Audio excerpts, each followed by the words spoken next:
Welcome to How to Write Good. I am your host, Daniel Poppy. You can find out more about me at danielpoppy.com. Poppy is spelled Poppie. At my website, you can find my book, The Ninth Hour. It is the first book in an adventure slash fantasy series, kind of fantasy-ish.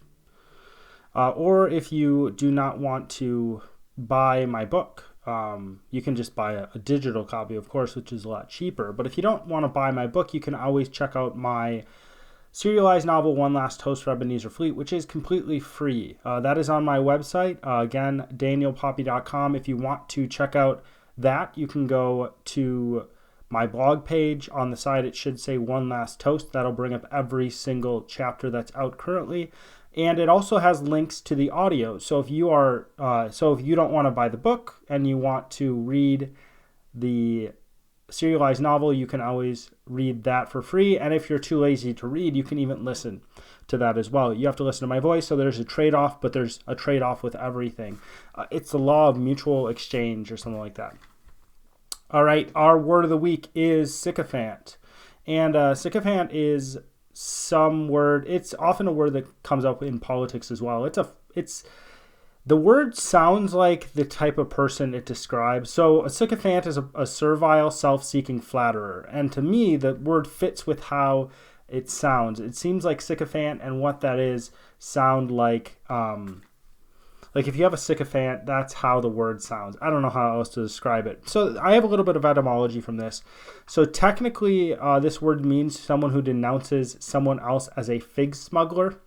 And it's from Greek in the 6th century AD, I believe. And during the 6th century, you couldn't export anything except olives from Athens. Maybe this is BC. You couldn't export anything except olives from Athens. So when people did smuggle stuff out of Athens, they usually smuggled figs. So a sycophant, or sycophantus, I believe that's how you would say it, is someone who would blackmail the fig smugglers. It'd be like, hey, you're smuggling figs. I can tell the authorities about this, or you can give me some money. So a sycophant or sycophantes, that's what it would be in, I think it's the 6th century AD, but I'm not positive about that. It could be BC. It could be 600 BC.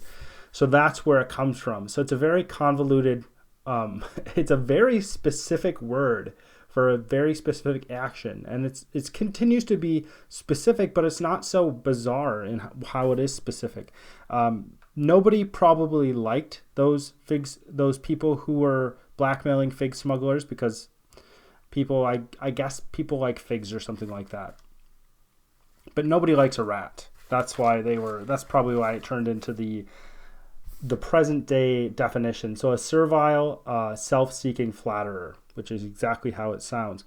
Today, for the accidental essence, we're going to be talking about treading the same ground in storytelling. And this is something that will more directly relate and connect back to your writing. And you can actually take this connects more directly. Oh my gosh, can't talk.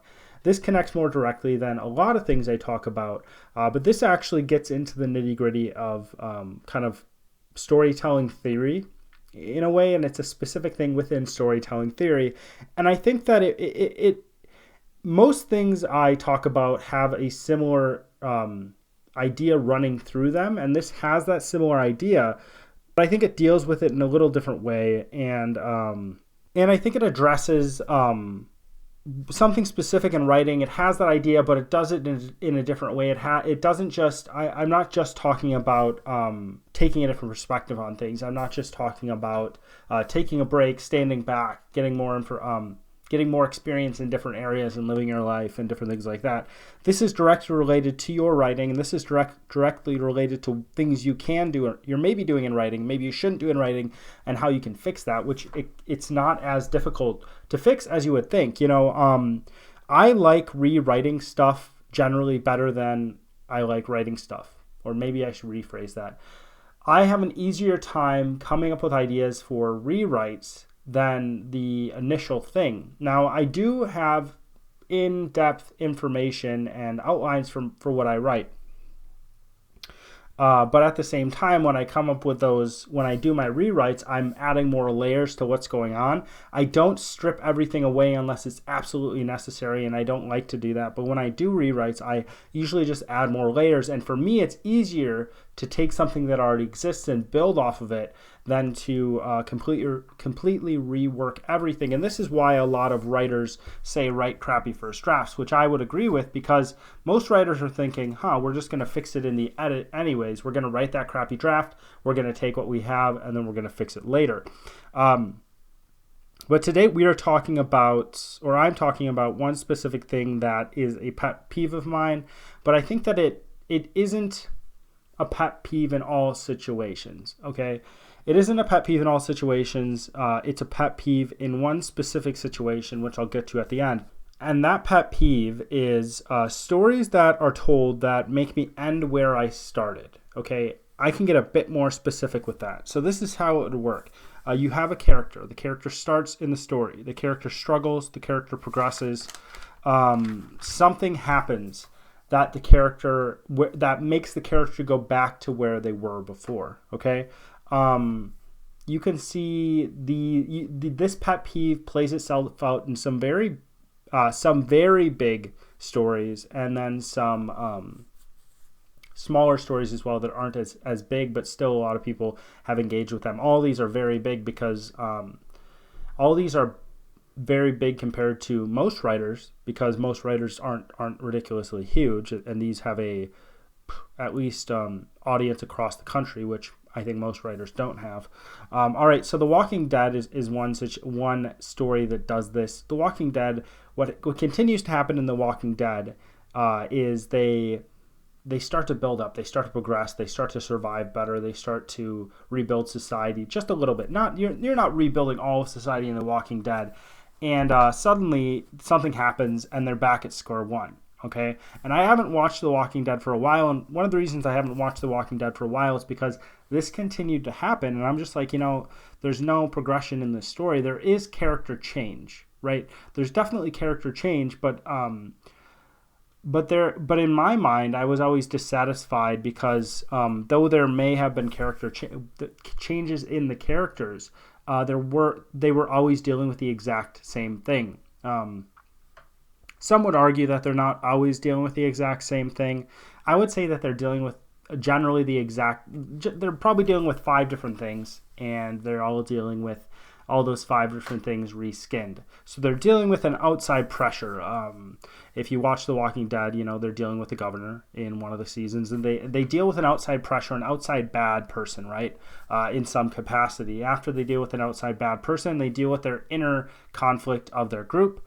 They deal with their survival, and then they deal with the zombie hordes, which to me it seems like the zombie hordes would kind of die off after a while. I know there are 7 billion people on Earth, but after a certain amount of time, I don't know how many seasons they're up to by now, but after a certain amount of time, I think that those zombies would die off. I think that they would eventually just rot and they wouldn't exist anymore. And I think that the show does show that, but it didn't keep my attention long enough because they kept on going back to square one in terms of their survival. And nobody could ever learn to trust each other. Like they had their little in-groups of trusting each other, but when you look at society, the majority of people aren't barbaric and attacking one another. The majority of people are working and living their lives, and despite whether or not they actually like their lives, they're actually contributing to society. So you would think the majority of people that you would meet in this situation would be people who are normal, which it doesn't seem to be the case in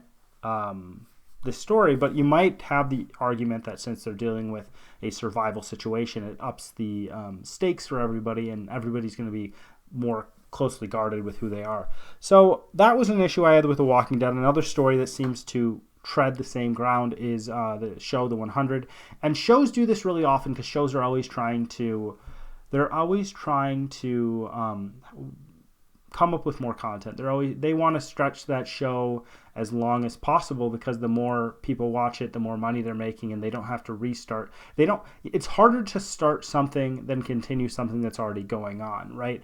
This happens in business too. It's hard to start a business and actually make money off of that business than it is to have a business that's already running. That's why if you want to start a business, don't go to the person who either bought a business from somebody else or it was born into that business or some other situation like that. Go to the person who started it off of nothing, who started at zero, because the person who started at zero has a vastly different experience than a person who started and they had a leg up in some way because of their family or because of somebody already getting that business started for them. So the 100 does this too. Every reality show does this. Every single reality TV show does this. I hate reality TV. It's all the same thing. It's really annoying. I don't want to watch real life when I want to watch shows. I want to watch something that's different. I would argue that the last season of Scrubs did this as well, and I'll explain that in a second. And if you get too far into the show Supernatural, it seems to be the case that they are treading the same or similar ground. Now, some of you might argue that, different stuff happens in these stories. There's a difference between different things happening in the story and reskinning the same thing, right?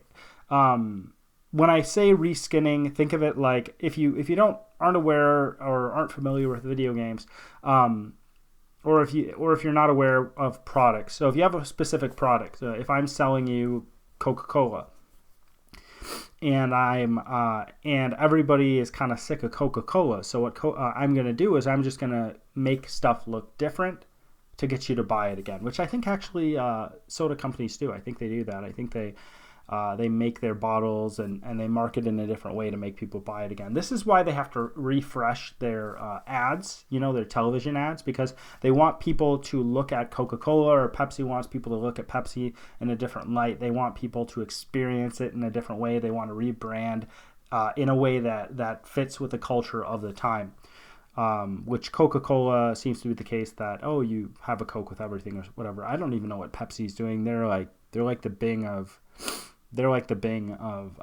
cola companies. No, they're fine. I'm just kidding. But what happens in these shows is it's not that the same exact thing is happening, is that we're treading the same ground, right? We're taking that old thing, we're spinning it in a little different way, and we're sending it off. So in these shows that happens. I think The Walking Dead is the best. It shows the best. It epitomizes this the best in terms of what I mean, where the characters go through challenges, they build stuff up, they get better, and then they just get destroyed, or something gets destroyed and they're back to where they started. And I don't care. Once I see a character on a television show get to a certain point, especially with something like The Walking Dead where they're surviving, once I see them surviving, I don't need to see them surviving all the time, right? I need to change that. I need to introduce different things to there. I need to you need to introduce stuff like, well, what if they have more and more people? How are they electing people to lead them? Which they do get into in the story to a certain degree, but they always keep it on a small scale. They never progress beyond that point. And these other things as well, they suffer from the same thing. The reason why I say Scrubs suffered from this is because Scrubs ended, what was it, in the 5th season, I think? So they had their final season and it wrapped up. And then after their final season, they had an extra season. And the reason why this extra season doesn't work is because the story was already told. Everything was wrapped up. So once you tell the whole story of a character or a cast of characters, once you do that, there really isn't anything else to do with the characters. This is the issue with Simpsons. The Simpsons has run for 7,000 years. The Simpsons has run since the time of Uruk, the ancient city of Uruk. So since The Simpsons has run so long, they have played out their characters, right? You have to think about the characters. Their characters are stereotypes. You've got the stupid dad. You've got I don't know what Marge is, the worried mom, something like that. You've got the smart kid. You've got the kid who's a brat, Bart Simpson. You got the baby. And then you've got the other stereotypical characters, such as the drunk. You've got the bartender and stuff like that. And there's only so much you can do with those characters. All right. So that's why I think when you go to The Simpsons now, nobody's really interested in it. I'm sure there's people who still watch it, but the vast majority of people aren't interested in it because of the fact that the characters are played out. They've just gone way too long. And if you have a really complex character, that character can still get played out. It might take longer to play that character out. It might take longer to get to the depths of who that character is. But at the same time, eventually you're going to run to the end of that character. You're going to really have nothing else to say of interest with that character, right? If you, I guess it depends on the character in certain situations, but with Scrubs, that's what happened. They had the characters, they told the story, they ended the story well, and they're like, oh, what should we do with these characters? You know, it's like, we're already done with the story of these characters. We had a good ending, and they were treading the same ground in a way. They were trying to do something with the characters when they've already done everything they needed to. I think that it's probably the case that Supernatural is getting into that territory as well. I feel like they're on to 12 seasons. I ended at season 7 or something like that, and I'm like, I'll probably finish it at some point, but but it'll be a while. It's going to take me 25 years to finish that series.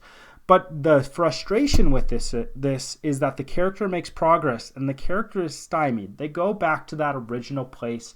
They're in the same exact situation. They're the exact same character. They have to deal with that thing again, and they might be in a different location, they might be with different people, but it's the same exact thing that they're dealing with. Think of it like a character who this happens in movies, I think, quite a bit, and I think it happens in children's movies more often than what would you say, adult movies? That sounds bad, but you know what I mean. Movies made for children rather than movies made for adults. This happens more often.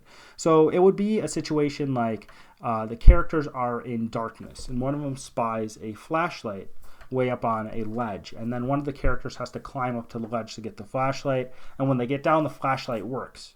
And then 2 seconds later, the flashlight goes out. And what happens in that situation is the characters didn't grow at all. The characters didn't progress as characters. The characters just did an action, and then that action was negated, which is extremely frustrating. And it's boring. It's boring as well. And I think that it's something that you might start to notice it, and maybe you don't mind it as much as I do, but I think that this frustration I have, this boredom I have at this thing that's happening, speaks to how we should deal with characters and speaks to how we should deal with character progression, right? We know that change is embedded inside order, right?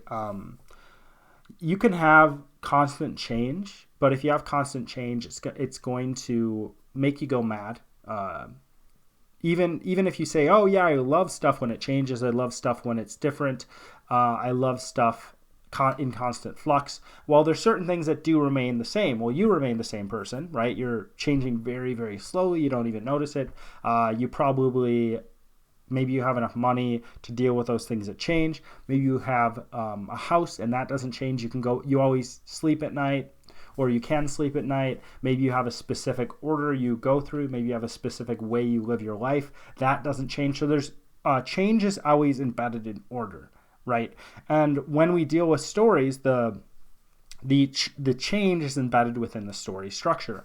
And those of you who are writers know what the story structure is, or the different ways in which you can diagram the story structure. The most typical way you diagram a story structure is it goes up. This is always backwards. It goes up, and then it gets the climax, and then it goes down, right? And that's the typical story structure, and everything happens within that story structure, and it's kind of like a car. A car to be a car, it needs 4 wheels, right?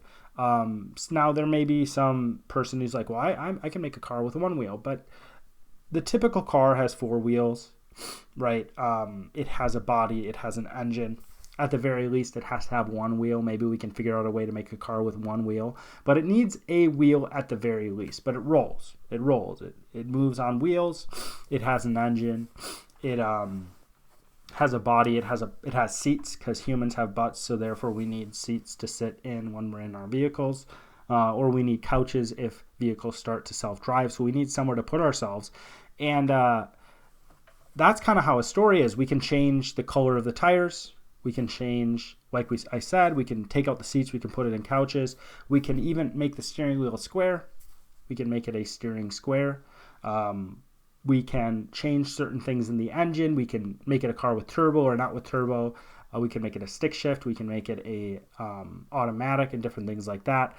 But at the same time, there are certain things that are going to remain the same, and we're going to be able to identify that as a car. In the same way we can move stuff around in stories. We don't even necessarily have to tell the story in perfectly in order, and we don't often, and we don't, I would say most of the time, we don't tell the stories in perfect order. And the reason why we don't is because we have flashbacks and different things like that. So we're pulling something from the past in the story, we're bringing it forward, and we're telling it that way. But when we look at the story structure, one very important thing in the story structure has to deal with the characters, and that is character change, right? From the beginning of the story to the end of the story, we want the character to change, all right? Or we want this character to deal with something and make a decision not to change, if that makes sense. So the character, if you think about it, storytelling is the character dealing with a situation, and then there's a buildup of tension. In relation to that situation, there's the character dealing with that situation, right? When everything erupts, essentially the climax of the story, that's when all the tension comes to a head. The character deals with the situation, and then there's the following action of the story, and then the end of the story, right? You could say that the following action and the end are kind of the same thing, but if you go according to the 5-act story structure, they're not really the same thing. But when we look at that, we could have something as simple as a character deciding something really mundane, right? Which could lead you to make it spiral into something really interesting, right? If you have a character who's like, well, what should I start my day with? Should I eat breakfast? Should I not eat breakfast? What should I eat for breakfast? This or that. And you could make an interesting story. You could make an interesting sequence just based off of a character deciding what to wear or what to make for breakfast, right? Or what to eat for breakfast. And how you would do that is you would have the character have a want, and then you'd have that character, in the case of the breakfast, you'd have that character going back and forth between the two, and you'd be like, well, this does this, and this does that. This is why I'd want this. This is why I want that. Do I even want breakfast at all? Or if the character is deciding what to wear, there could be varying reasons for why a character would wear that thing or why a character would wear that color. Like you could say, oh, well, blue shows confidence, blue shows this, that, yada, yada, yada. But the red shirt, it's going to make people feel like I'm really passionate about something, etc. I don't know. So you could use the colors, you could use specific clothing, and if you wanted to, which I think would be a really cool thing to do, is you could take a small choice that a character makes in the beginning of the story, and then you can take that and you can make it actually start the story and affect how the story goes, and it's always coming back to that one choice. Like it goes from one thing and then it shifts to another just because of the fact that the character made that one choice, which I think gives the character agency. But when you are writing a story, there's the tension, and the tension's going back and forth between two things, right? So if a character is, if you're in a survival setting, the tension is between the character being able to get enough food and then the character not being able to get enough food. So you'll see the character, and this is what was happening with the food at the beginning. What should I eat for breakfast, or what shirt I should wear? The character is going with a survival situation, which might shed some more light on this, make it more clear. It's the character is getting enough food, and then suddenly you're like, oh, no, all the food's dwindling, right? Now, some might say that, well, if that's happening in a story, then the character, then isn't that matching what you were saying before that frustrates you? So again, what frustrates me, if a character they go somewhere, and then something happens that sets them backward. But in a situation of this tension building where it goes, oh, the character has enough food. Oh, is the character going to be able to survive? Is the character going to be able to get enough food or deal with this other thing within survival? What usually happens in a story that builds tension is the stakes get higher and higher and higher. And some people have gotten good enough to identify how these stakes get higher and higher and higher, and they develop a system for writing, it seems, where they can plug things in, and they they trick your emotions into thinking the stakes are higher and higher and higher. And maybe the story's stakes are getting higher and higher and higher, but there's not this unbelievable impact that should be the case because of the fact that there's no heart in what they're writing. So it does seem to be the case that that's happening with a lot of very, very big companies where you have this tension being built, but at the same time, it's not as satisfying as it should be because of the fact that there's not a lot of thought put into the little details of how the tension is built. So if a character is set back for the sake of being set back, so for example, if a character is punched in the face, knocked on his butt, right, and then the character decides to fight, well, that character could end the fight beat up, right? But if the character gets knocked on his butt again, and we start that situation over, we start again in the same way where the character is saying, well, I'm going to fight, and decides to fight, right? We're treading the same ground. In the character isn't hurt, the character isn't winded, the character isn't struggling more, right? The character is not more determined. The character is just back where he started, and then we're going to continue something else again. This happens in superhero movies. This happened in Shazam. And the way this happened in Shazam, if you saw Shazam, is it happened at the end. That movie was fairly good. I thought it was entertaining. It was fun. It was lighthearted, and it didn't take itself seriously, which I appreciate. But what happened in Shazam was at the very end when he was fighting the dude. So they're both flying through the air and they're both punching each other, and this happens in superhero movies a lot. So they're flying through the air, and the writers were trying to make the tension build and build and build. But what happens is if you have an emotion too long, eventually your brain gets used to the emotion, and then the emotion subsides. Well, what happens with me is they're flying through the air, they're fighting in the air, they keep on fighting in the air. And to me, it's like, well, nothing is really happening. Nobody has the upper hand in this situation. They just keep on going back and forth. In that situation, what they should have done is they should have gone back and forth between the kid having the upper hand and then the bad guy having the upper hand. You go back and forth, where one person has the upper hand than the other. That'll make it a lot more interesting. But in that story, they kept on going back and forth where they weren't progressing in that fight scene. That fight scene, different things were happening in that fight scene, but nothing was really progressing forward. They were just doing the exact same thing. They were staying at the same exact level. This is why if you have a fight scene or if you have a scene that gets really dramatic, certain things that you cannot change, right? Choices that cannot be altered are in a lot of ways good choices, or they can be really good choices. For example, if you have characters who are fighting and you have a bystander, what if a bystander gets punched or killed, right? You have a situation where the characters are dealing with something completely different. Maybe one character's evil and doesn't care. Maybe the other character is good and does care. And in that situation, it's much more interesting than if they're just fighting back and forth and they are evenly matched, right? It's not as interesting of a fight when they're evenly matched. Take the Rocky movies, for example. Every single one of those movies follows essentially the same format where Rocky, or every single one besides the first and second, the third, fourth, and fifth. I don't count the rest of them.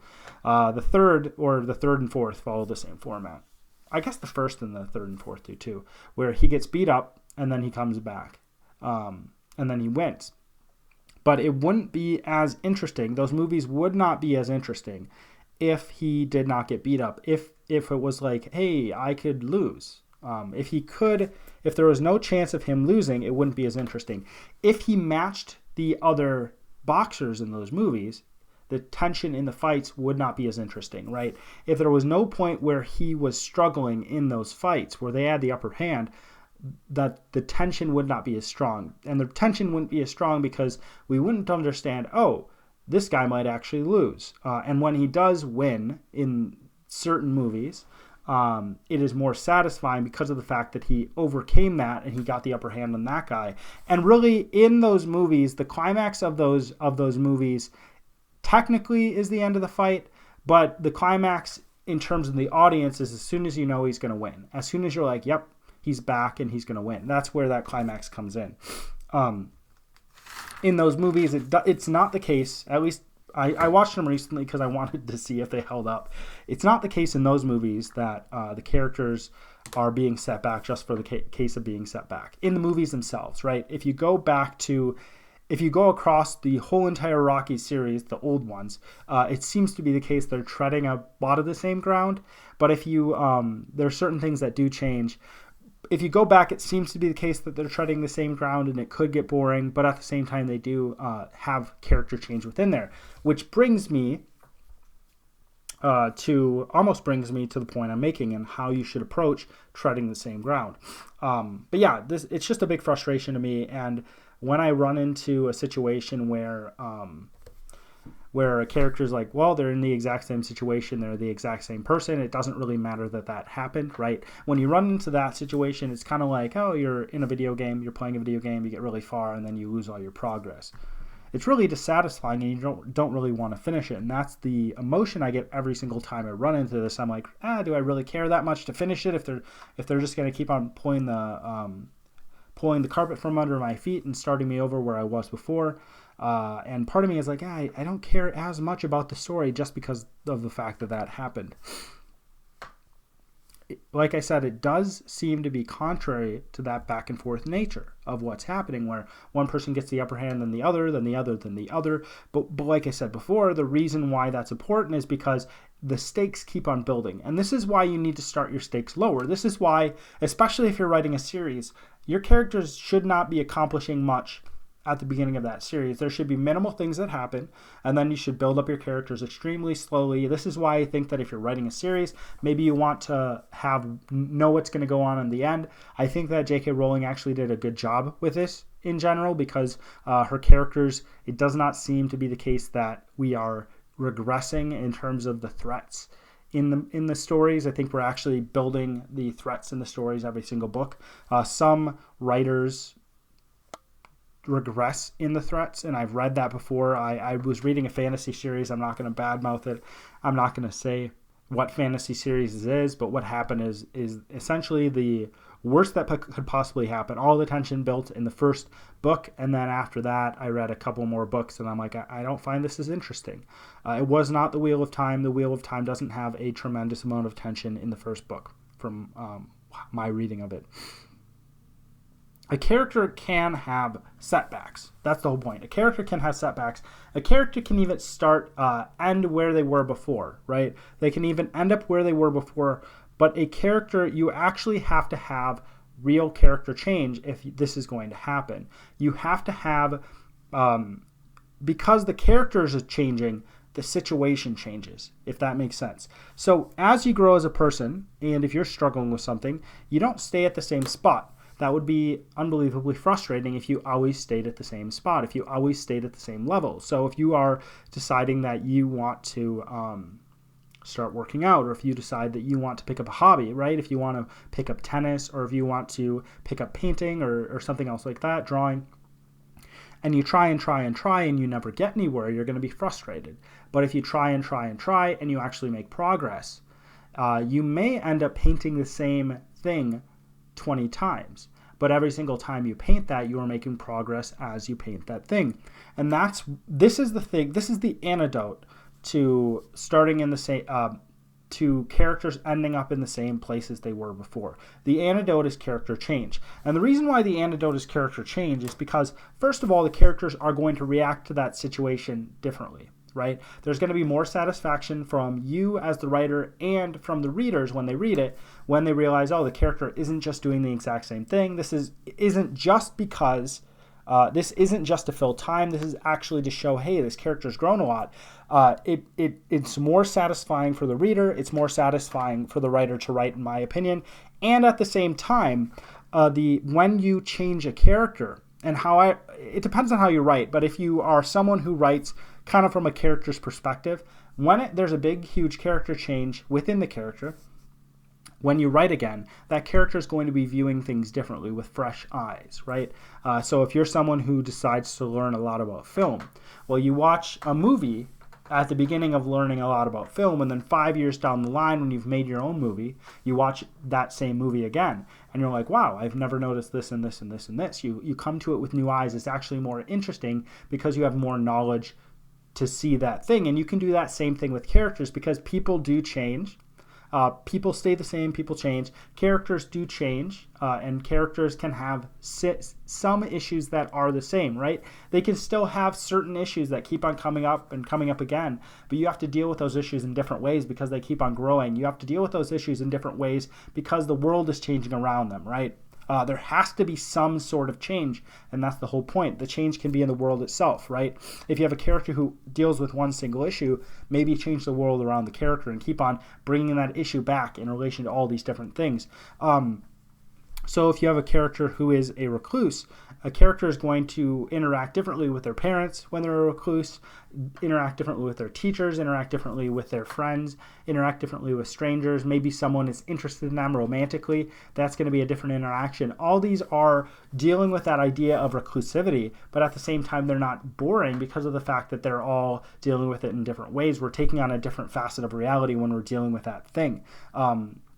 And you can do this with so many things. If a character is angry, it's going to be different if they get angry at their friend and they beat up their friend versus if they get angry at a cop and beat up a cop, right? That's a completely different situation, and it builds on what was happening before, right?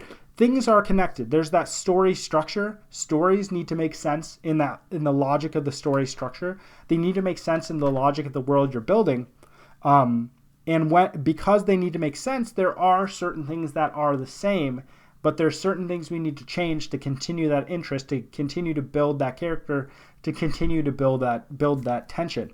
And if you have that attitude and you're like, well, I'm starting with this small thing, right? This is if we go off of a character who struggles with anger, who deals with anger issues, who always gets enraged at things. Well, if you start with a character and you show them as a child getting enraged, then you build up to being a teenager, you build up to being an adult, they get married, they have kids, you build up to them having kids, they're enraged as a parent. What happens in that situation? And how is that changed from how they were as a child? How does that look different? How does that look the same? They're going to be acting in the world in a similar manner, but it's not going to be the exact same thing. Like I said, it's not the exact same thing. If there's no character change, if there's nothing changing in the world, if there's no significant change that we're dealing with, it's going to be boring. It's going to be something that the majority of us are going to watch, and we're going to be like, yeah, but what was the point of that? If it does deal with character change, or if you're not dealing with character change, you're dealing with some other significant change in the world or something that's happening, an event maybe, then we need to, that is going to make it more interesting. But when we look at these two situations, so if we have a situation where a character has been set back and there's no reason we see for the character being set back, that is a different situation than if there has been character change. Like I said, the character's looking at the world differently. You are seeing everything in a new light because the character's seeing everything in a new light. You're seeing how the character interacts with the world in a different way because the character has changed. So even though it seems like the character's in the same spot they were before, the character is going to be written in a different way. They're not going to do the exact same thing. And I think even if you just didn't make the character do the exact same thing. So for example, if you're like, oh, that's pretty much the exact same situation with the exact same character. Well, make the character change in that situation again. You know, the character failed before maybe make them think back to that and change in that moment and deal with it in a different way, because it's going to end up being better than it was if you didn't. I think that in the end, what I always try to do is make my writing interesting, and I think that's something that everybody should strive for. Not everybody is going to like what you do. That's just how it is. You have a specific viewpoint on the world. You have a specific viewpoint on writing and what is good. You don't like every single book you read, I'm sure, and there's probably books that people praise that you dislike. But at the same time, I think that if it's not interesting to you, if you really find yourself saying, this is boring, then I think you need to look at it in a different way. Look at that situation you're writing about, look at that character you're writing about, and see, how can I spin this? What can I do that actually brings out the life in this, that makes me excited about it, that'll make the reader excited about that? And again, I think that's all based on this idea that we are within this story structure. But within this story structure, we can move around these pieces. And within the story structure, there's a specific idea of character change within the story structure. But as the character changes, the character can deal with the same things again and again and again. But we always need to be progressing that character forward. And we always need to remember that even if we're writing literary fiction, the stakes need to keep on getting higher. Now, they don't get higher in the same way when you're writing literary fiction than if you're writing a action thriller, but there's still, the tension is still building. It's getting higher and higher. And every time you go forward, remember that if you do everything really exciting right away, you might not have anything left over at the end, and that you need to let that build up. Take its time. Let it build up to the point where it's really satisfying once you get to that climax. Congratulations, you got to the end of my podcast. So you either had to listen to my voice or you had to listen to my voice and watch my face, which I don't envy you, let's just say that. But if you're someone who likes this podcast and you're thinking, I'd like to support him in this podcast or the other creative things he's doing, creative things I'm doing, there's a few things you can do, because some people don't know what they can do to support people who create stuff. So these are the few things you can do that will really, really help me. First of all, check out my website. Check out the other things I'm doing. Second, comment on things, share them, like them, subscribe. Subscribe if you haven't already.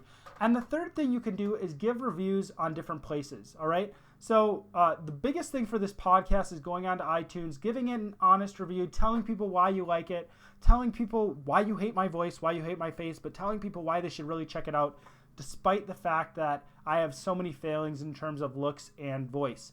Other than that, if you want to check out my books, grab a copy of the book and listen to the serialized novel.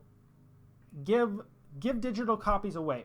That's a really big thing too. I always want to give you something that is valuable to you. I always want to give someone listening to this podcast something that's going to stick with them, or a book that they can actually own. And you can own that book for very, very cheap. So go check that out on Amazon. The different things I said: subscribe, upvote, comment, share, and definitely give it a review on iTunes. All right, as always, my name is Daniel Poppy, and this is How to Write Good.